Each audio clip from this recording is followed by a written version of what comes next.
Bienvenue sur Kasayana, le podcast du yoga. 2 fois par mois, nous allons explorer ensemble l'univers de cette voie millénaire. Entretiens, débats, investigations et pratiques, nous vous emmenons à la rencontre d'invités compétents et reconnus. Yogis, philosophes, historiens, écrivains, enseignants et pratiquants, nous réunirons des profils variés pour retranscrire la pluralité des traditions spirituelles au sein de ce chemin de sagesse et d'ouverture. Notre envie est de faire résonner tous ces savoirs, tous ces parcours, ces expériences, pour ouvrir des perspectives nouvelles dans nos pratiques, que nous soyons débutants ou plus expérimentés.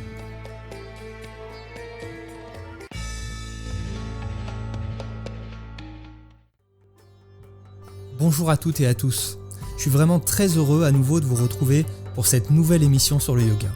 Nous terminons aujourd'hui notre triptyque sur l'histoire du yoga avec un dernier épisode consacré au yoga moderne. Lors des précédents épisodes, nous nous sommes arrêtés avec Rodolphe Millat et Alexandre Astier à la fin des principaux textes du Hatha Yoga. Ensemble, aujourd'hui, nous tenterons avec notre invitée, Marie Koch, qui est journaliste et professeure de yoga, de comprendre comment le yoga, principalement pratiqué en Inde jusqu'alors, a véritablement conquis le monde au seuil du XXe siècle. Pour cela, nous nous appuierons notamment sur l'enquête qu'elle a menée, objet de son livre « Yoga, une histoire monde » paru en 2019, un livre dans lequel Marie Koch nous invite à découvrir l'histoire du yoga lors du siècle écoulé. Ce livre est très documenté, il a cassé de nombreux mythes sur l'histoire moderne du yoga et il est venu finalement compléter le travail académique croissant sur le sujet, notamment du côté des anglophones dont nous avons parlé dans les épisodes précédents. Au fil de son histoire, nous avons vu avec les auditeurs que le yoga que nous pratiquons aujourd'hui, majoritairement en cours collectif sur des tapis, ne ressemble parfois que de loin au yoga des traditions philosophiques de l'Inde, bien qu'il en emprunte de nombreux aspects.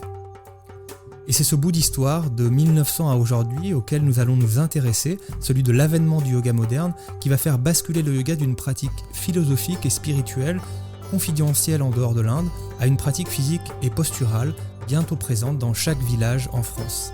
De l'Inde aux États-Unis, des États-Unis à l'Europe, puis de l'Europe à l'Inde, le yoga du XXIe siècle est à nouveau le fruit d'hybridation, le fruit de multiples navettes entre l'Orient et l'Occident. Pour vivre ce voyage du yoga moderne, j'ai le plaisir d'accueillir aujourd'hui Marie Koch. Bonjour Marie Koch. Bonjour. Merci d'être avec nous. Commençons par revenir au premier voyage, celui qui va de l'Orient à l'Occident, au début du XXe siècle. À cette époque, le yoga est quasiment en désuétude dans son pays d'origine et n'existe pas encore vraiment sur la scène mondiale. Pourtant, plusieurs événements vont lui permettre en quelques décennies de sortir de l'anonymat et de faire irruption dans la vie de millions et millions de personnes. J'en ai retenu d'abord 3, que vous citez, Marie Koch, dans votre ouvrage, qui sont associés à 3 trajectoires de yogis indiens, visionnaires d'une certaine façon, qui ont choisi d'exporter leur vision et leur pratique. Et nous en aborderons bien sûr d'autres ensemble tout au long de cette émission. Si on reprend l'ordre chronologique, le premier événement marquant est l'intervention d'un prêtre hindou nommé Swami Vivekananda en 1893 lors de l'exposition universelle de Chicago. Pouvez-vous nous en dire un peu plus et nous expliquer de votre point de vue bien sûr comment cette intervention va faire naître un intérêt en Occident pour les philosophies et les religions orientales? Oui, effectivement, c'est vrai que ce discours, c'est vraiment une date importante dans cette histoire moderne du yoga. Ça va être le premier représentant hindou, en fait, qui va être vu aux États-Unis. Et surtout, ce qui est intéressant, c'est que donc il arrive. Il faut savoir que c'est une majorité chrétienne et il arrive et il va faire un triomphe. En fait, il va vraiment séduire son assemblée. Et surtout, donc, ce discours, il y a plusieurs choses. C'est que déjà, il commence le discours en disant « Sisters and Brothers of America ». Et c'est hyper important parce que c'est une époque où, en fait, toutes les religions qui ne sont pas celles de l'Occident sont considérées comme des sous-religions, voilà, des choses un peu exotiques. Et lui, avec cette entrée de discours, il se met à égalité en fait avec les autres religions. Donc c'est vrai que c'est une espèce d'affirmation de on est au même niveau. Et c'est vrai que ça va faire énormément de bruit pour ça, quoi. Donc il y a une forme de revanche en fait de l'Inde sur l'Occident. C'est déjà le début de la revanche. Vous évoquez également l'arrivée d'un autre yogi, Yogananda, en Californie en 1924, comme un nouvel élément structurant de la conquête occidentale du yoga. Alors, qui était ce yogi? Pourquoi a-t-il choisi la Californie pour s'installer? Et comment s'y est-il pris pour séduire le public américain? Alors, Yogananda, c'est une histoire effectivement donc un peu postérieure. Lui, ça va être le premier gourou. Donc, c'est l'époque en fait où il y a un peu comme ça des maîtres qui vont partir. Tous vont entendre une sorte d'appel. Donc, cet appel-là, il peut prendre la forme d'un rêve, d'être visité par l'avatar, d'être visité par son maître. Et donc, lui, il entend l'appel de Go West. Donc, il part. Il va commencer par faire une tournée aux États-Unis avant d'arriver en Californie, d'arriver à Los Angeles. Et Los Angeles, il va découvrir ça comme il appelle ça la Bénarès de l'Amérique. Et il va donc comme ça commencer à monter une sorte de temple, de fondation. Et il choisit la Californie parce que c'est déjà un peu un bout de terre. Enfin, donc c'est déjà où les gens qui ont essayé d'aller voir ailleurs s'ils y étaient. Enfin, c'est l'endroit où ils arrivent. Donc c'est quand même un endroit qui est un peu plus ouvert d'esprit, on va dire. Parce qu'avant de se poser en Californie, pendant la tournée, il y a des archives de journaux qui sont terribles parce que c'est vraiment la peur de l'étranger. C'est une époque où en fait qu'on soit noir ou indien, on est juste noir quoi en fait. Donc il est perçu comme un étranger. Il y a des unes de journaux. Je crois que c'était quand il est passé peut-être à Boston, mais ça je suis pas tout à fait sûre. Où c'est vraiment l'étranger qui arrive pour prendre les femmes et violer les femmes et prendre les enfants quoi. Donc c'est vrai que quand il arrive en Californie. Je pense qu'il trouve l'ambiance un poil plus cool. Donc, et donc, il va monter cette fondation. Et il va y avoir comme ça un peu des adeptes. Et c'est vrai aussi qu'en Californie, il y a déjà Hollywood. Il y a déjà en fait l'existence d'un groupe d'avant-gardistes en fait. Et c'est ces avant-gardistes qui vont oser aller voir le cinglé du coin en fait, parce qu'il y a quand même un petit peu de ça. C'est pas l'homme moyen qui va oser aller suivre les enseignements de Yogananda. Donc voilà, il va s'installer comme ça. Ce yogi dont on parle, Yogananda, a également écrit un livre à succès qui s'appelle Autobiographie d'un yogi, un livre très connu qui a contribué à populariser le yoga. Pouvez-vous nous en dire un peu plus sur ce livre, Marie Coq ? Alors ça, cette autobiographie, c'est un livre qu'il écrit en 1946, si ma mémoire est bonne, donc une grosse vingtaine d'années après son arrivée en Californie. Et c'est important parce que, d'une part, c'est le premier livre de yogi écrit sur le territoire américain. Donc, c'est la première production qui n'est pas importée, traduite. Et il l'écrit donc en anglais. Donc, c'est vrai que le premier public, c'est le public américain. Et cette autobiographie, elle va avoir une influence énorme. Elle est encore très lue aujourd'hui. Elle est traduite dans je ne sais plus combien de langues. Il y a un truc aussi rigolo, c'est que quel que soit le pays dans lequel elle est traduite, c'est toujours la même couverture. Donc c'est ce portrait de Yogananda sur fond orange. Donc il est reconnaissable entre tous. Donc c'est une autobiographie où il va raconter tout son parcours. Il va raconter aussi beaucoup de miracles, sa rencontre avec les saints. Et il va raconter en gros sa mission. Et c'est vrai que ça arrive, j'imagine qu'on y reviendra aussi un petit peu plus tard avec les années 60, et c'est quand même aussi ce début où il y a des gens qui commencent à s'interroger sur la possibilité d'une vie qui ne soit pas que matérialiste, qui ne soit pas que acheter des bagnoles, acheter des frigos. Et donc c'est vrai qu'il va y avoir comme ça une grosse influence, notamment parce que Yogananda s'adresse directement à l'Occident. Autre question, Marie Coq, merci. Vous attribuez la paternité du yoga moderne, dans sa forme du moins, de pratique à Krishnamacharya. Est-ce que vous pouvez nous en dire un peu plus sur le parcours de ce yogi qui a aussi révolutionné la façon de pratiquer avec cette fameuse formule, c'est le yoga qui doit s'adapter à la personne et non la personne qui doit s'adapter au yoga. Que sait-on de lui aujourd'hui, Marie Coq ? Alors, Krishnamacharya, c'est vrai que dans l'histoire du yoga moderne, c'est presque celui qui est le moins connu que les disciples que vous avez évoqués. Pourtant, c'est vraiment avec lui que la bascule se fait. Donc, c'est au moment en fait où Yogananda arrive aux États-Unis. Lui, c'est le moment où il va ouvrir cette école à Mysore. Donc, c'est une école pour le Maharaja, pour les princes. Mais il va ouvrir cette école à plus de gens. Donc, il va ouvrir, par exemple, le yoga aux filles. Et surtout, il va commencer à faire des cours collectifs. C'est-à-dire que lui, c'est celui qui va casser, en fait, la chaîne de transmission de gourou à disciple. Avant lui, c'était un gourou, 4 disciples pendant 15 ans dans les montagnes de l'Himalaya. Il y avait quelque chose de c'était vraiment le sacerdoce, et que c'était pas accessible à tout un chacun. C'est vrai qu'il va commencer à faire donc ces sortes de cours collectifs. Et puis, il est très important dans l'histoire de la transmission du yoga moderne et dans l'exportation du yoga moderne, parce que c'est lui qui va commencer à créer des séquences. Il va commencer en fait à créer des systèmes. ce qu'on connaît aujourd'hui, ce qui nous paraît évident, de commencer, alors ça dépend des écoles, mais soit par un peu de pranayama, soit directement par les salutations au soleil, les postures debout, les postures assises, la relaxation, éventuellement un peu de pranayama avant ou après. Ça, c'est lui qui va systématiser ça. Donc, le fait qu'il systématise, ça veut dire aussi que son enseignement peut être dupliqué et peut être enseigné par des gens qui ne sont pas lui. Donc, c'est en ça aussi qu'il va permettre la multiplication en fait de l'enseignement du yoga. C'est-à-dire qu'au moment où justement ce yoga se prépare et à s'hybrider et à se systématiser, on va avoir une tendance à rattacher ce yoga hybride aux textes fondateurs et aux textes les plus anciens possibles.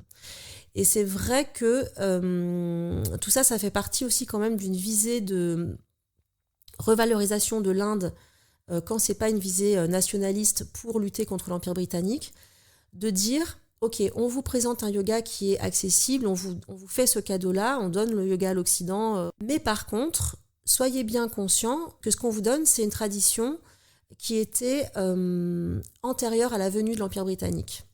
Et donc, que en gros, ce qu'on vous propose pour vous sauver spirituellement, c'est une science et une discipline. Par exemple, la science du yoga, c'est aussi un mot qui commence à faire son apparition à ce moment-là. On va défendre ça comme une science, ce qui avant n'est pas vraiment le cas.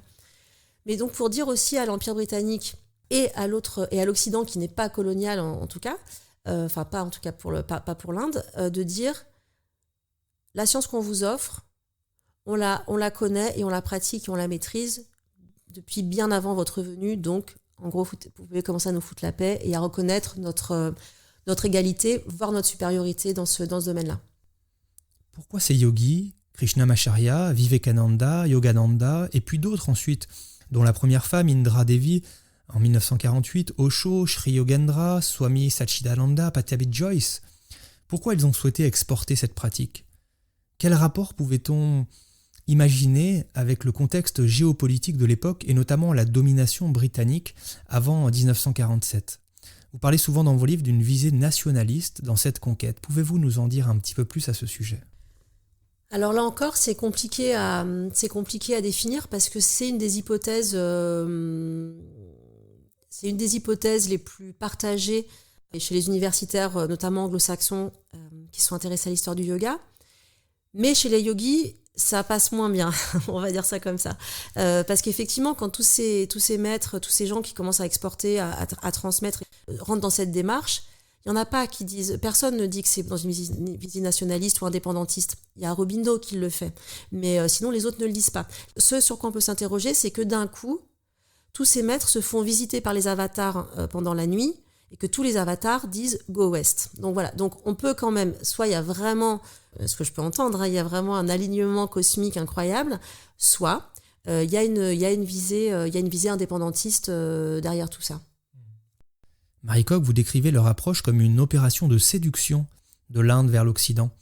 À quel point, selon vous, il y avait vraiment ce stratagème d'influence pensé, construit pour que l'exportation fonctionne ? À quel point le yoga a-t-il été vraiment adapté pour les États-Unis et pour l'Europe ?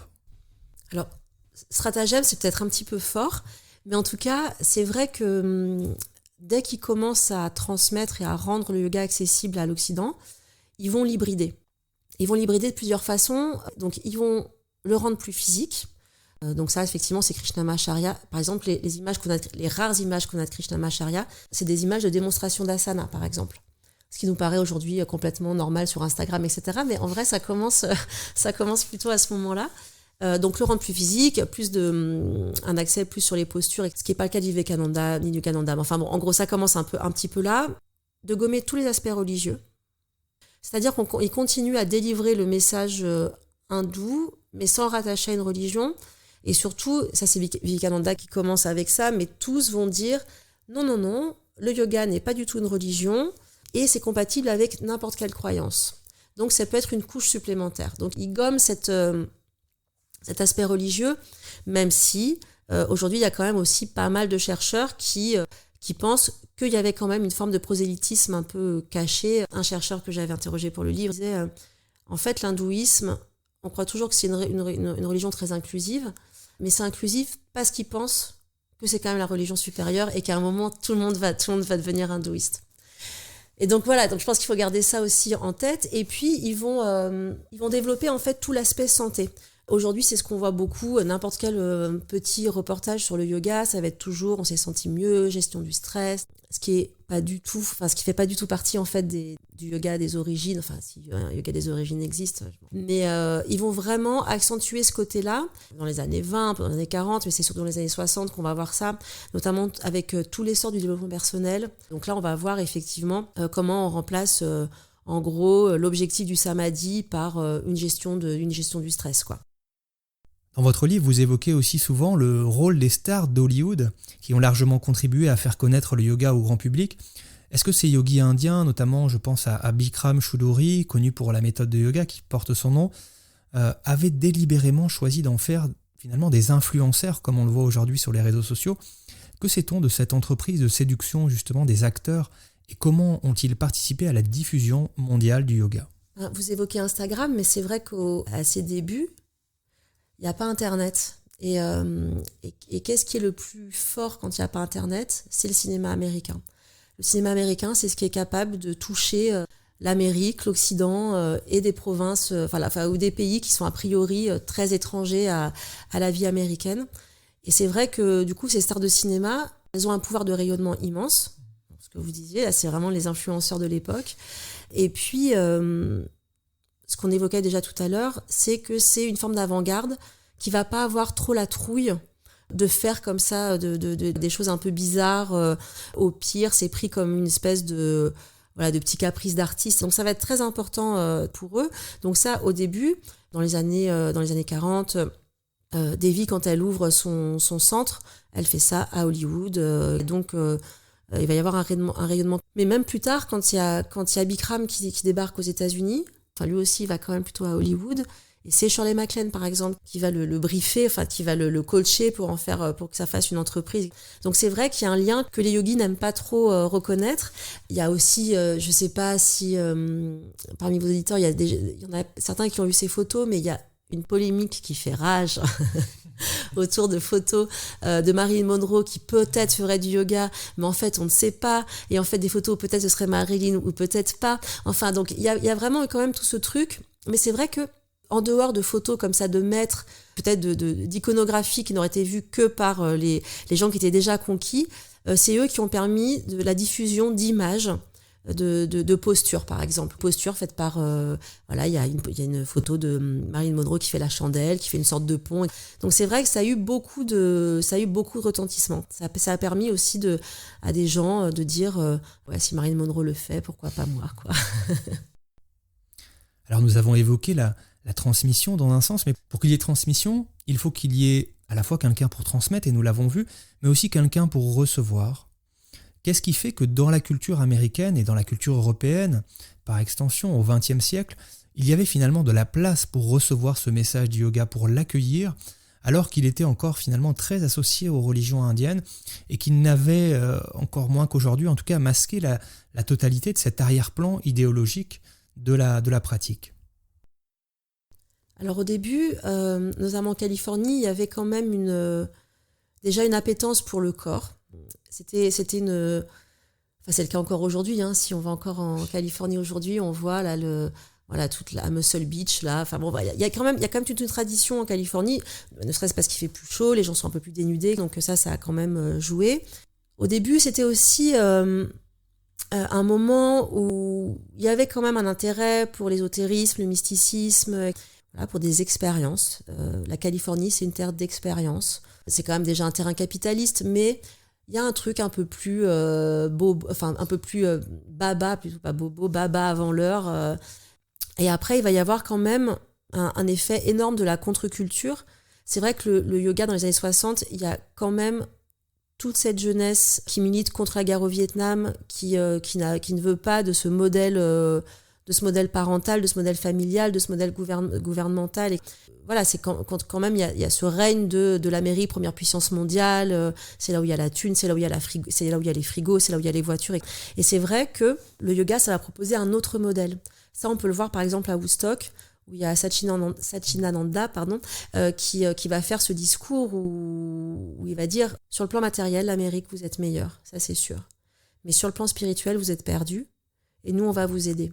Et c'est vrai qu'il y a vraiment ce contre-modèle qui est proposé comme ça par les yogis, qui va rencontrer un vrai écho à cette période-là. Vous évoquez aussi, Marie Coq, à cette époque, l'influence sur le yoga moderne de la culture physique, de la gymnastique, du culturisme, qui viennent souvent de pays européens ou des États-Unis et qui sont très pratiqués en Inde au début du XXe siècle. Il y aurait donc également, finalement assez tôt, une influence en retour de l'Occident sur l'Orient, sur la construction du yoga moderne. Pouvez-vous nous en dire quelques mots ? Alors, cette question, ça s'attaque à deux grands tabous du yoga, enfin deux faits que beaucoup de gens ne veulent pas entendre.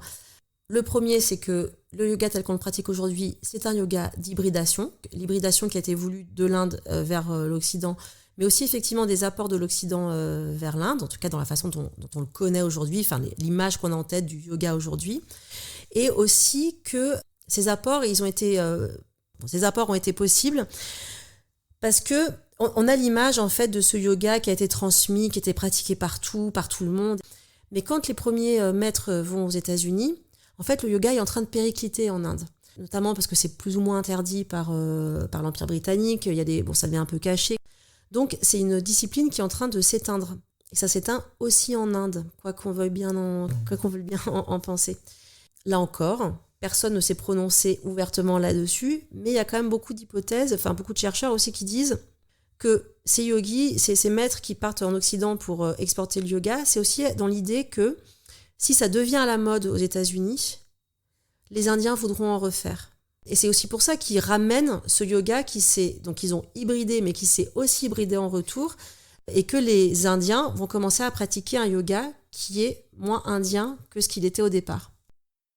Nous avons vu que dans les épisodes précédents notamment, que les postures ont fait leur apparition très tardivement dans l'histoire du yoga, contrairement à ce qu'on peut entendre parfois. Dans quelle mesure tout ce corpus un peu gymnique, en partie européen donc, a inspiré les postures que nous connaissons aujourd'hui ?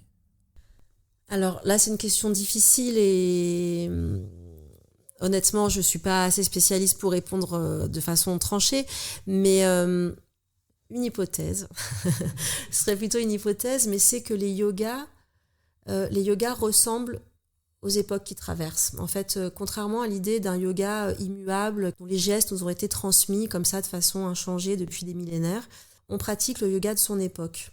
Enfin, même dans le yoga moderne, en fait, les corps des yogis aujourd'hui ne sont pas tout à fait les mêmes que les corps des yogis dans les années 40 ou les années 60. Aujourd'hui, par exemple, on voit très bien qu'il y a une obsession, par exemple, pour les équilibres sur les bras, que je partage malheureusement, je fais mon mea culpa, mais voilà, c'est les postures qu'on voit de plus en plus. Donc on voit quand même vraiment un développement des épaules, des bras, des deltoïdes, du haut du dos.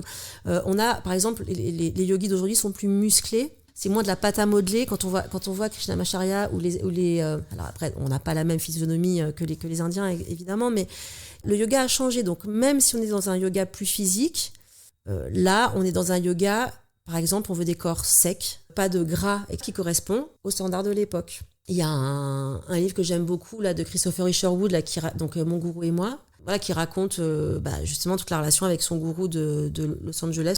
Et le gourou, c'est un gros gars, quoi. Enfin, il est un peu ventripotent, il fume comme un pompier, il bouffe du poulet tant qu'il peut. Donc c'est pas du tout l'idée du yogi qu'on a. Et ça raconte pas forcément l'évolution du yoga, ça raconte la société dans laquelle on est aujourd'hui. Aujourd'hui, dans une société très hygiéniste, voilà, je trouve que là on a des corps de yogis qui sont des corps de yogis capitalistes, quoi. C'est des corps qui sont en mouvement, qui sont très performants, qui sont en mobilité. Il faut que le range of motion soit au plus haut. Enfin, il y a quelque chose comme ça d'un corps le plus utile possible et le plus fonctionnel possible. Voilà, donc les corps ressemblent aussi aux époques. Marie Coq, il y a une autre anecdote intéressante que vous développez dans votre ouvrage, celui du lien entre yoga et LSD. LSD, cette drogue psychotrope très en vogue à partir des années 60. Et donc, si on s'intéresse un peu à cette histoire récente, on retient souvent que l'essor du yoga est plutôt associé en Europe au mouvement hippie, au mouvement New Age. Et vous estimez au contraire que le yoga va surtout se démocratiser comme alternative finalement à la drogue dans ces milieux. Pouvez-vous nous en dire davantage sur ce moment de l'histoire qui va voir émerger plusieurs yogis influents du siècle dernier, le fameux Ram Dass ou encore Yogi Bhajan, le promoteur du Kundalini Yoga ? Voilà, là j'espère que vous avez le temps, parce que c'est une de mes histoires préférées. Par où je commence? Je commence par effectivement donc, Richard Alpert, qui sera connu plus tard sous le nom de Ramdas, et Timothy Leary, qui est le pape du LSD. Quand ils sont étudiants en psychologie à Harvard, ils vont faire des expériences sur leurs étudiants, ce qui leur vaudra d'être virés assez rapidement, mais eux, ils sont quand même obsédés, comme pas mal d'auteurs de l'époque. Il y a Huxley, par exemple, qui est dans la boucle, pour savoir entre le LSD et le yoga, bon, on n'est plus sur un yoga de méditation que sur un yoga de posture, mais lequel est le plus efficace pour entrer en communication avec Dieu. J'aime beaucoup cette histoire parce que ce duo de Richard Alpert, donc qui deviendra Ramdas, et de Timothy Leary, ça va se scinder en deux courants qui vont coexister, en vrai, qui coexistent encore aujourd'hui. Timothy Leary qui dit non, c'est le LSD, c'est ça il y a vraiment que ça qui marche, c'est beaucoup plus fort que le yoga. Et Ramdas qui lui, pour des tas de raisons, notamment des raisons personnelles, dit je suis pas sûr, et il part en Inde pour vérifier. Il part en Inde, il va chercher son gourou, et quand il trouve son gourou, donc il y a vraiment cette question-là qui l'obsède pas mal, et il va faire prendre du LSD à son gourou. Et le gourou va dire oui, c'est vrai, tu as raison, le LSD ça permet de rentrer en contact avec Dieu. Mais le contact ne dure que quelques secondes. Alors que si tu fais le yoga, ça dure toute la vie. Et donc là, donc Richard Alpert donc a sa réponse. Il revient aux États-Unis. Donc Richard Alpert, quand il était parti, c'était un grand séducteur. Il avait des amants et des amantes, des belles voitures. Voilà, il avait un peu la flambe, quoi. Et il rentre, il est pieds nus, il a la barbe, voilà, et il s'appelle Ramdas. Et Ramdas, ça va être le premier gourou américain. Pas le premier gourou indien sur le sol américain, mais c'est le premier gourou américain qui va faire un livre dans les années 60 aussi, qui va avoir beaucoup de retentissement, qui s'appelle Be Here Now. Il va développer cette idée que le yoga permet d'accéder aux mêmes états que la drogue, donc pourquoi prendre de la drogue alors qu'on peut faire du yoga ? Parallèlement, quand Yogi Bhajan arrive aux États-Unis, donc lui aussi a reçu l'appel, il a tout laissé tomber en Inde pour venir sauver les États-Unis, donc pour révéler le secret du yoga Kundalini. Et lui, il va voir, parce que donc lui aussi est pas mal en Californie, et il va voir arriver à ses cours des élèves qui sont défoncés, quoi, qui sont tout le temps défoncés. Et lui, il dit non. Il dit non, ça c'est pas comme ça que ça marche et que c'est pas possible. Les deux ne sont pas compatibles. Donc lui, il va prendre un positionnement très clair là-dessus. Et lui, assez rapidement, il va proposer à ses étudiants, à ses élèves, de remplacer une addiction par une autre, donc de remplacer les addictions à la drogue par l'addiction au yoga, par le sadhana. Et lui, il va monter des centres qui sont explicitement prévus pour lutter contre les addictions. Donc c'est vrai que, et donc pareil, il y a toujours ce documentaire sur Woodstock qui est une mine en vrai pour ce film sur Woodstock, là, le documentaire de 3 heures, qui est une mine pour les yogis, où on voit comme ça aussi un type qui donne des cours de yoga et qui explique. Lui, avant, il se défonçait au DMT et qu'il a tout arrêté parce que le yoga, le pranayama, c'est beaucoup plus fort, c'est beaucoup plus puissant, et qu'on va commencer à avoir comme ça cette rhétorique qui apparaît, qui en plus coïncide avec les années 60 où il y a vraiment ce truc dont on parlait tout à l'heure, mais sur la gestion du stress, le yoga santé. Donc tout ça va bien s'assembler. Et c'est vrai qu'aujourd'hui, on voit encore ça. Par exemple, moi, quand je suis allée à Mysore, j'étais épatée par le nombre d'addicts, en fait, d'anciens addicts qui étaient à Mysore. C'est d'anciens toxicomanes, d'anciens alcooliques, etc. Aux États-Unis, il y a des programmes aussi de yoga qui reprennent les 12 étapes des alcooliques anonymes. Les alcooliques anonymes eux-mêmes ont fait des liens avec Jung, qui lui-même a fait des liens avec le yoga. Enfin, voilà, il y a comme ça, il y a toute une histoire passionnante. Il y a un autre épisode extrêmement important qui est un peu connexe au précédent, c'est la venue des Beatles à Rishikesh en 1968 dans l'ashram de Maharishi Mahesh Yogi, qui est le concepteur de la méditation transcendantale. Donc selon certains observateurs et historiens, cet événement serait en partie responsable de la promotion des spiritualités indiennes en Occident. Que savez-vous et puis que pouvez-vous nous dire sur l'impact de ce court séjour sur la popularité mondiale du yoga et de la méditation ? Alors effectivement, les Beatles, c'est ce qu'il y a de plus fort après Marilyn Monroe, quoi. Donc c'est encore une fois, c'est les garçons qui sont les plus suivis dans le monde. Donc quand ils arrivent à Rishikesh, évidemment, c'est très très suivi. Et pareil, par contre, c'est vrai qu'à l'époque, c'est raconté un peu comme ce qu'on évoquait tout à l'heure, là, sur un peu la mythologie de voilà, c'est l'époque, on va en Inde, on va fumer on va fumer un peu de hashish, on part dans le Magic Bus, etc. Sauf qu'en réalité, les Beatles, ils vont pas comme ça sur un coup de tête parce qu'ils ont eu envie. Ils s'intéressent déjà beaucoup à la musique indienne. Ils ont déjà un petit peu commencé à bricoler des trucs autour de ça. Mais surtout, Maharishi Mahesh, il les a déjà dragués, en fait. Il a déjà fait des conférences au Hilton de Londres et c'est là qu'ils se sont rencontrés. C'est pas du tout, ils se rencontrent pas, la première rencontre n'a pas du tout lieu à l'ashram. Donc il y a déjà comme ça c'est ce yogi qui allait les chercher quoi. Et donc il les invite dans cet ashram. Ça se passe plus ou moins bien parce que il y a des accusations d'attouchement donc notamment sur la sœur de Mia Farrow qui est avec eux. Donc il y en a 2 qui partent assez vite, 2 qui restent un peu plus longtemps. Mais c'est vrai que donc ça a un impact énorme parce qu'il y a des images, parce que c'est là aussi où les Beatles vont composer énormément de chansons. C'est là où ils commencent à vraiment mettre de la musique indienne dans leur musique, donc retentissement immense. Et ce qui est très intéressant encore aujourd'hui, c'est que Rishikesh, qui est rien à l'époque. Rishikesh, il y a 3 ashrams. C'est une c'est un bled quoi. Enfin, c'est un bled. Alors certes au bord du Gange, c'est très beau, etc. Mais il y a rien. Aujourd'hui, quand on va à Rishikesh, il y a des ashrams par dizaines, des centres de yoga par dizaines. Et c'est la ville qui s'est autoproclamée capitale mondiale du yoga et qui essaye de faire un récit mythologique parce qu'on est près des montagnes, on est près de l'Himalaya. Donc que ce serait une sorte de village source, alors que ce village s'est construit. Même physiquement, elle s'est construite après le passage des Beatles.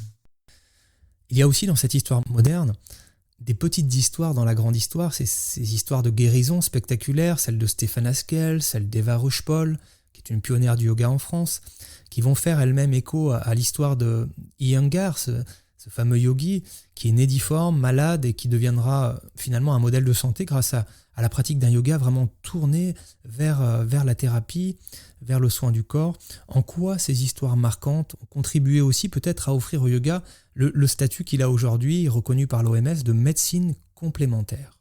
Moi, je trouve que ces histoires de guérison spectaculaires, c'est déjà des récits de super-héros, en fait, avant qu'on ait les super-héros partout, tout le temps. Il y a une anecdote que j'aime beaucoup, que j'ai jamais vraiment pu vérifier en entier, mais qu'il y a un des personnages de Street Fighter qui serait inspiré d'Iyengar. C'est l'Indien avec les têtes, les crânes d'enfants autour du cou. Évidemment que ça a énormément joué, sachant qu'en plus, on rentre dans une époque où, encore une fois, comme on est dans une époque capitaliste et libérale, on demande de plus en plus aux gens de prendre en charge leur propre santé. Donc c'est vrai que même si moi je me réjouis de voir de plus en plus de gens faire du yoga et découvrir, enfin voilà, moi ça a changé ma vie, comme ça a changé la vie d'énormément de gens. Mais je peux pas m'empêcher d'avoir un peu peur aussi que ce soit une forme aussi d'abandon d'abandon de la santé collective. Par exemple, je digresse un petit peu, mais j'arrive pas à me réjouir complètement quand je vois les reportages sur le yoga qui arrive dans les hôpitaux, qui arrive dans les écoles, parce que bien sûr c'est une bonne chose en soi, mais c'est souvent aussi un cache-misère parce que moi je trouve ça très bien de faire de la méditation à l'hôpital. Enfin là on a bien vu que par exemple la crise de l'hôpital c'est pas ça qui va aider quoi. Donc voilà, il y a ça, et puis il y a aussi, alors pareil, là je dévie un petit peu, mais on a vu aussi beaucoup dans le confinement, alors chez les yogis, un peu moins que chez les naturopathes, mais quand même, on a vu ça en Inde, Modi, ça a été tout son discours, de dire que le yoga, vraiment, ça peut remplacer les gestes barrières, le vaccin. Voilà, donc que le yoga, ça booste l'immunité, d'accord. Après, voilà, je trouve que ces récits spectaculaires, c'était intéressant qu'ils existent pour cette démocratisation du yoga. Je trouve que maintenant, on devrait commencer à réduire un peu la voilure, parce que je trouve que c'est ce truc de remède miracle, je trouve que ça peut être aussi dangereux à certains égards. Revenons, si vous le voulez bien, quelques instants en Inde. Marie Coq, finalement, vous racontez aussi que le yoga est redevenu populaire en Inde parce qu'il a été, d'une certaine façon, pratiqué, modernisé par des Occidentaux. Pourtant, d'autres lignées, d'autres traditions de yoga ont perduré en Inde, notamment en restant dans une approche qui était plus traditionnelle, plus centrée sur la philosophie, plus centrée sur la dévotion, le spirituel, la méditation. Sont-elles, selon vous, minoritaires en Inde au XXe siècle ou cela dépend-il des régions ? Pourquoi l'Inde est à nouveau finalement séduite par le yoga qui est pratiqué en Occident ? Alors, moi, je ne suis pas la mieux placée pour répondre sur ce qui se passe en Inde. Honnêtement, j'y suis pas assez allée, je connais pas assez bien, donc je pense pas être légitime pour répondre à ça. En tout cas, en Occident, on voit apparaître d'autres formes de yoga. Bon, ne serait-ce que l'immense progression du Kundalini ces dernières années, on pourrait imaginer que c'est un yoga moins postural, plus. Mais bon. En fait, ce qu'on a perdu, me semble-t-il, quelles que soient les formes de yoga, quelles que soient les batailles de chapelle pour savoir qui est le plus traditionnel, qui est le plus juste, qui est le plus dans la vérité de la tradition, c'est qu'on est quand même toujours dans une recherche d'efficacité. On est quand même dans une recherche d'effet. Ça, c'est quelque chose qu'on a beaucoup vu arriver dans les années 60. Iyengar, par exemple, même moi aussi c'est un des groupes que je préfère, mais sa Bible du yoga avec l'index à la fin, vous savez, là où il y a toutes ces... vous avez un goitre, il faut faire telle posture, un corps au pied, il faut faire telle posture, problème digestif, telle posture, etc. On rentre quand même dans l'idée d'une efficacité. C'est ça que je trouve peut-être un peu dommage, qu'on a peut-être perdu, mais comme on voit ça sur la nourriture, par exemple... Maintenant, quand on se nourrit, il faut que ce soit de la superfood, il faut que ce soit les vitamines, il faut que ce soit les antioxydants. Donc, je trouve qu'on a peut-être perdu un peu, déjà une dimension de plaisir de la discipline, juste. On n'est pas dans un truc de bien-être, voilà. Là, maintenant, ce n'est que du bien-être, de bien-être, de l'efficacité de santé. Il faut que ça serve, quoi. Il faut que ça serve à quelque chose. Quand on voit ne serait-ce que les plateformes, par exemple, de cours de yoga et de cours de yoga en ligne, il y a beaucoup de plateformes qui proposent des séquences avec des visées thérapeutiques très claires. Yoga pour dormir, yoga pour la digestion. Donc, je suis pas contre en soi, mais je trouve que du coup, ça crée aussi une attente d'efficacité qui, moi, me semble un peu dommageable. Parce que même la méditation, on a un rapport d'efficacité à mettre dans la méditation. On veut que ça marche, on veut que ce soit efficace, on veut que ça... La méditation, des endroits où ça marche le mieux, c'est la Silicon Valley. Toutes les discussions qu'on a autour du rapport à la tradition, de ce qui est le plus traditionnel, de ce qui est le plus juste, c'est peut-être un petit peu vain. C'est comment on se sort d'un rapport d'efficacité, alors que quand même, à la base, on est quand même dans une volonté de libération, et que je trouve que là, on peut pratiquer le yoga en ce moment comme des enchaînements de plus en plus forts à sa propre efficacité, à sa propre productivité. Pourtant, on a aussi l'impression qu'en parallèle, de façon générale, la pratique du yoga a conservé quand même suffisamment de traces de son histoire, suffisamment d'exotisme aussi peut-être pour donner à la pratique une dimension qui pourrait être authentique pour les Occidentaux. Plus le yoga se mondialise, plus il est pratiqué de façon différente, et plus finalement on fantasme sur un yoga des origines, un yoga authentique, un yoga unique, qui serait et qui aurait été le même pour tous et de tout temps. Comment surmonter un petit peu cet écueil ? Alors ça, pour moi, c'est vraiment l'impasse de l'époque dans laquelle on est. Une impasse où, moi, personnellement, j'ai pas trouvé de solution. Même dans ma propre pratique, c'est vrai qu'on a envie de pratiquer quelque chose de juste. Et en même temps, c'est quoi on est aussi dans un moment où on s'interroge quand même d'où on parle, ce qu'on a le droit de dire. Et moi, je suis ravie qu'on soit dans une période comme ça. Et effectivement, moi, je me dis, moi, en tant que blanche, française, CSP+, c'est quoi mon droit à pratiquer une discipline dont, même si je m'y intéresse, même si je travaille dessus, en fait, je sais pas, quoi. En vrai, je sais pas. C'est pas ma culture, c'est pas ma vie. Je suis pas indienne. Je ne comprends pas le sanskrit. Je ne parle pas le hindi. Enfin bon, voilà. Il y a quand même. Donc, c'est comment on fait pour essayer de trouver un yoga juste. Et vous employez le mot d'exotisme tout à l'heure. Moi, je trouve que l'exotisme, justement, c'est un des mâles, c'est un mal colonial, en fait, tout simplement.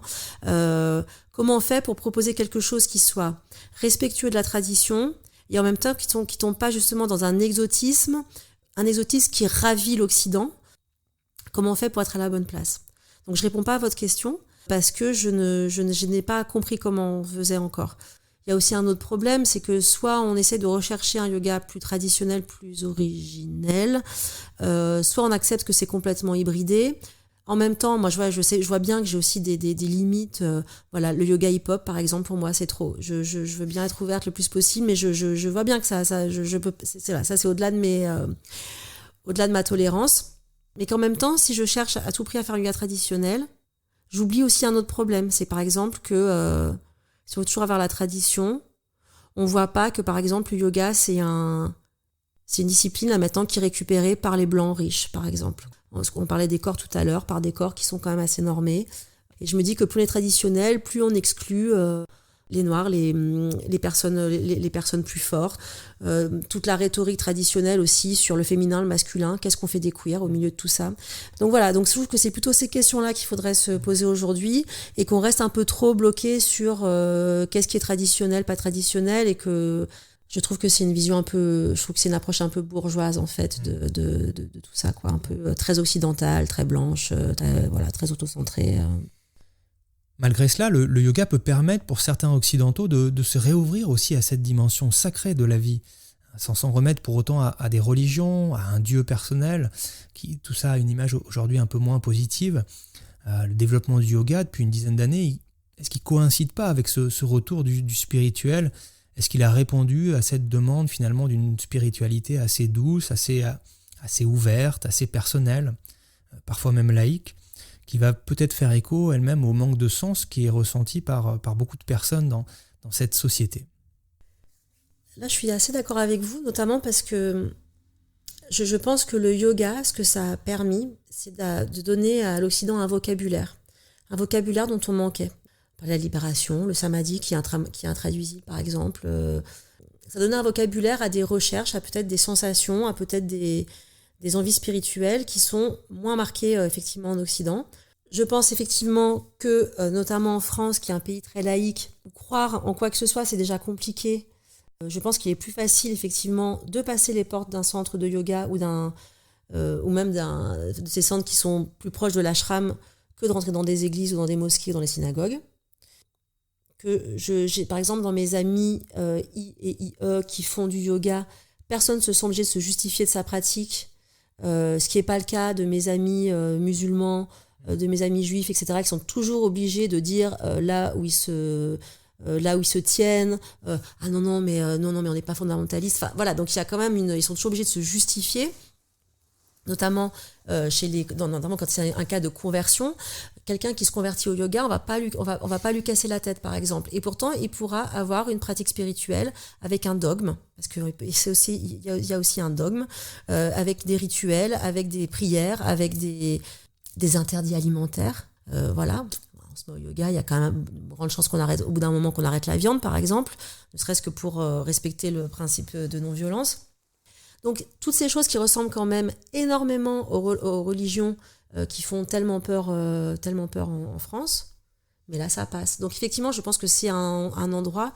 Moi, je crois que toute personne, qu'elle l'avoue ou non, a une quête spirituelle. Moi, je crois pas qu'on puisse passer une vie entière juste à trouver un travail, éventuellement devenir propriétaire d'un pavillon, faire des enfants et rentrer du gravier pour la terrasse. C'est pas possible. Moi, je n'y crois pas.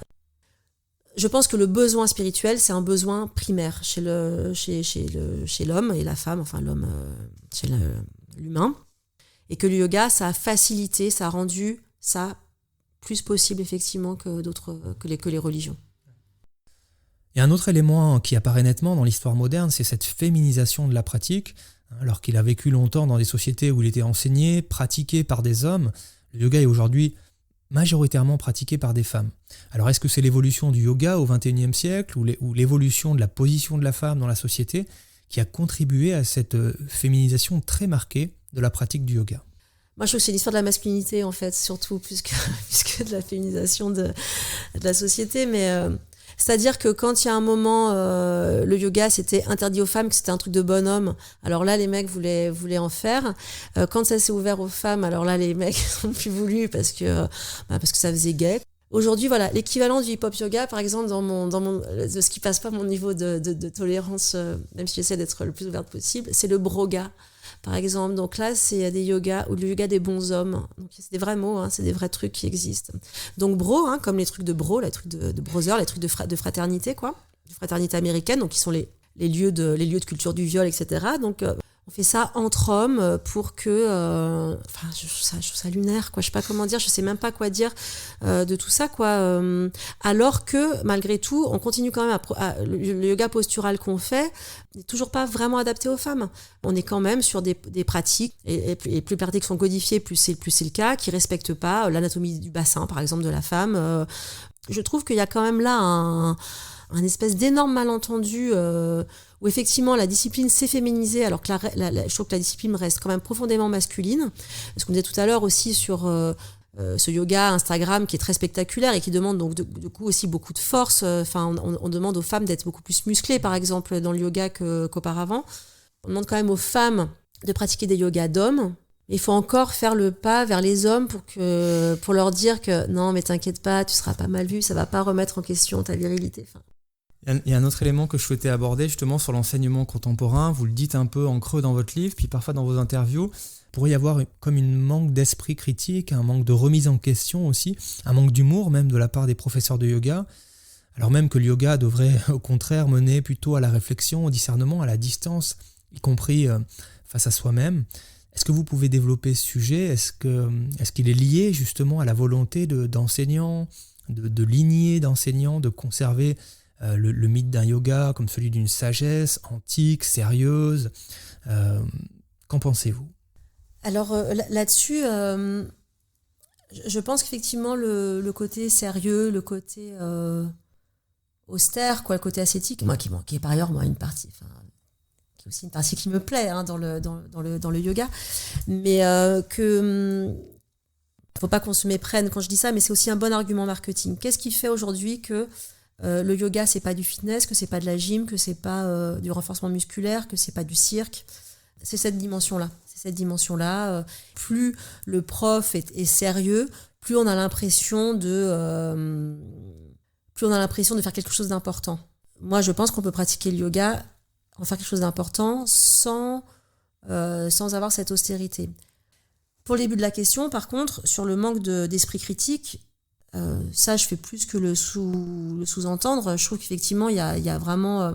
moi, c'est ce qui m'a poussé à écrire ce livre, à faire l'enquête, d'abord pour moi, avant d'en faire un livre, mais j'en pouvais plus de chaque fois que je posais une question, qu'on me réponde « Ah bah c'est comme ça, c'est la tradition », et d'avoir une espèce comme ça de concours, de savoir qui serait le plus éveillé, qui serait le plus docile, qui serait le plus respectueux du dogme. Enfin, ça, je trouve que c'est terrible. Le yoga, je trouve, devient très dogmatique quand il y a en tout cas en termes de la transmission philosophique, la transmission de parole ou de la transmission même de c'est comme ça qu'on fait les postures. Enfin voilà, en Ashtanga, non, le pied il est comme ça, il est pas comme ça. Donc on accepte comme ça quelque chose de très dogmatique, tout en en ne voyant pas le dogme. Donc ça, je trouve que c'est compliqué. Oui, qu'effectivement un peu d'autodérision, et encore une fois. Parmi donc tous ces yogis dont maintenant on dit qu'il y en a 10 millions en France, qui me paraît être un gros chiffre parce que dedans on compte aussi les gens qui l'ont pratiqué qu'une fois dans l'année. Mais parmi ces 10 millions de pratiquants de yoga, s'il y a 2 yogis dedans, ce sera déjà un miracle. C'est aussi ça le sens critique, c'est pas parce qu'on commence à lever les mains vers le ciel et à baisser le front vers les mains en samastiti. Voilà, c'est pas ça être un yogi. C'est pas ça être un yogi.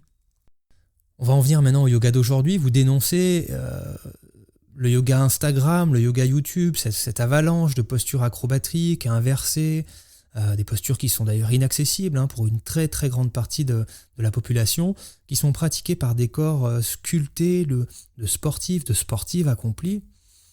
Est-ce que c'est la conséquence de ces décennies de transformation de la pratique qui vont aboutir finalement à ce culte un petit peu du corps dans lequel on a même parfois vous le citez, une érotisation de la posture de yoga? Est-ce que c'est ça finalement le yoga du 21e siècle, ce yoga qui met en avant l'apparence, la performance, qui est finalement l'exact opposé de la philosophie dont il est issu, qui prône davantage le détachement ou même la sobriété? Alors, je répondrais à plusieurs choses. D'une part, le yoga sur Instagram, je trouve que ça dit plus d'Instagram que forcément du yoga, parce que c'est effectivement... La cuisine sur Instagram, ça ne veut pas dire que c'est la cuisine de tous les jours qu'on pratique chacun chez soi, par exemple. Mais après, c'est vrai que je trouve moi, que ça fout une pression terrible sur les élèves. Je trouve que c'est une grosse pression aussi pour les profs. Le yoga aujourd'hui, c'est un milieu professionnel, c'est en train de se professionnaliser, et ça c'est plutôt pas mal. Et du coup, c'est vrai que dans ce milieu-là, la seule façon dont on peut c'est beaucoup d'entre-entrepreneurs. Et ben quand on est auto-entrepreneur, qu'est-ce que c'est notre outil de travail? C'est Instagram. Je sais pas, moi je me dis que si on est vraiment accroché par le yoga, qu'on a envie de s'intéresser, qu'on a envie d'en savoir plus, assez vite en fait on peut s'éloigner de ce type de yoga, et que s'il y a encore des gens qui pratiquent le yoga comme du fitness, voilà, je trouve que même là-dessus, je trouve que le monde du yoga devrait se détendre un peu, quoi. Mais est-ce que là, on n'est quand même pas complètement à contresens de cette philosophie, si on y revient une dernière fois, philosophie qui prône justement ce détachement, cette sobriété, le fait justement de reconnaître en soi plutôt sa dimension spirituelle, plutôt que sa dimension physique, plutôt que de s'identifier à son mental. Il n'y a pas un risque quand même pour le yoga là maintenant, sur ce grand écart? Alors, il y a un risque, et en même temps, moi, ce qui me donne de l'espoir, c'est plutôt que, en fait, ce grand n'importe quoi, la grande mondialisation, voilà, avec le pire et le meilleur, c'est ce qui a, par exemple, poussé, je pense, des chercheurs à s'intéresser au yoga moderne. C'est-à-dire que quand c'était vraiment trop niche, c'était pas la peine vraiment de s'intéresser, c'était pas la peine de se poser ces questions-là, c'était pas la peine d'essayer de comprendre ce que c'était vraiment. Les ashtanguis des années 80, par exemple, bon, ils avaient l'impression d'être élus, de faire un truc entre initiés, mais je pense pas qu'il y avait autant de questionnements qu'aujourd'hui. Donc, oui, il y a un risque. Oui, il y a toute une partie du yoga là qui se fourvoie un peu. Mais justement, je trouve que ce fourvoiement, ça pousse aussi tout un tas de yogis à se repositionner, à se poser des questions, à réfléchir vraiment à ce qu'ils sont en train de faire. Donc, c'est plutôt excitant en réalité, ce moment-là, plus que désespérant. Marie Coq, tout au début de votre ouvrage, vous dites de l'histoire du yoga qu'elle est assez semblable à celle de la pizza napolitaine, ancienne, locale, mais aussi faite d'emprunts, pluriels, codifiés sur le tard, mondialisés, et réancrés ensuite dans une tradition réinventée. C'est un bon résumé, non, de tout ce que nous avons partagé aujourd'hui, je crois. Cette pizza, c'était que moi, quand je me suis lancée dans l'enquête, j'avais très peur que ça me dégoûte de la pratique, en fait. C'était déjà un moment où ça faisait quand même c'était quand même une partie importante de ma vie, et je m'étais dit, mais si je me rends compte qu'en fait tout est hybridé, ça va me dégoûter. Et pas du tout. En fait, ça m'a soulagée, ça m'a vraiment libérée, au contraire, de me dire, de toute façon, c'est quand même compliqué de prendre une position, je vais faire du mieux que je peux, etc. Mais voilà, ça, je sais pas, ça m'a libérée d'un poids. Et c'est vrai que, comme la pizza, en fait, si elle n'avait pas été mondialisée, si on n'avait pas trouvé la bonne recette ou la vraie recette, si ça n'avait pas pris en ampleur, la pizza napolitaine, personne ne saurait ce que c'est aujourd'hui. Donc je trouve qu'en fait, effectivement, on peut se permettre d'avoir des regrets parce que le yoga existe encore. Et si le yoga existe encore, c'est parce qu'il a été mondialisé. Et c'est parce qu'il a été mondialisé qu'on a ces regrets aujourd'hui. Donc je trouve que finalement, c'est un prix à payer qui est pas si fort. Et je trouve que c'est mieux ça que si ça avait complètement disparu, périclité, et que... mais par contre, il y aurait vraiment eu 3 personnes qui sauraient exactement ce que c'est le vrai yoga. Je trouve qu'on s'en sort pas si mal en réalité. Dernière question, Marie Coq, si vous voulez bien. On essaie de se projeter vers le futur. Et puis, qu'est-ce que vous pensez de ce que pourra être le yoga, justement, dans 10 ans, dans 20 ans, dans 50 ans, par rapport à cette histoire-là qui l'a vraiment quand même complètement bouleversé? Comment vous voyez le yoga à l'avenir? Alors, aussi parce que je suis d'un tempérament optimiste, mais je pense que ça va au contraire aller vers beaucoup plus de sobriété. Voilà, là on sent qu'il y a une petite agitation dans l'éprouvettes, mais moi je pense qu'on va revenir à quelque chose de beaucoup plus sobre et peut-être de beaucoup plus unifié que le yoga. Ce sera le yoga, comme le kung-fu c'est le kung-fu, donc il y aura évidemment des écoles et des choses comme ça, mais moi je crois pas, je pense qu'il va y avoir une sorte de machine arrière, que voilà, là, ça part un peu dans tous les sens, mais déjà il me semble, ne serait-ce qu'autour de moi dans les pratiquants, que avant j'avais peut-être dans mes amis, on cherchait plus à tester de nouveaux trucs, et que là il y a des pratiques beaucoup plus rationnelles, beaucoup plus qu'on accepte de s'ennuyer un peu, que le yoga c'est voilà, mais je trouve ça super que le yoga c'est que ça en fait. Moi je trouve que c'est ça la clé, que de pas s'imaginer, le yoga ce n'est que ça et c'est comme ça que c'est bien. Marie Coq, merci beaucoup d'avoir été notre invitée. Est-ce que vous avez juste un dernier petit message, un petit conseil à donner à nos auditeurs pour terminer l'émission ? De pas hésiter en fait à questionner les professeurs et surtout, je ferais peut-être le parallèle avec ce qui s'est passé pour la médecine, par exemple le rapport qu'on avait aux médecins où c'était vraiment les mandarins qu'on questionnait jamais, que même s'il y avait un médecin qui nous maltraitait, qui nous soignait mal, mais bon voilà, on remettait pas ça en question. Je trouve que là le monde du yoga est suffisamment divers et suffisamment varié pour que chacun trouve un endroit où il se sente bien, quoi. Enfin, un endroit où il se sente capable justement de s'interroger sur sa propre pratique, de pratiquer comme de se sentir quand même en sécurité, quoi. Merci beaucoup. Merci à vous. Et puis au plaisir de vous accueillir à nouveau sur notre émission.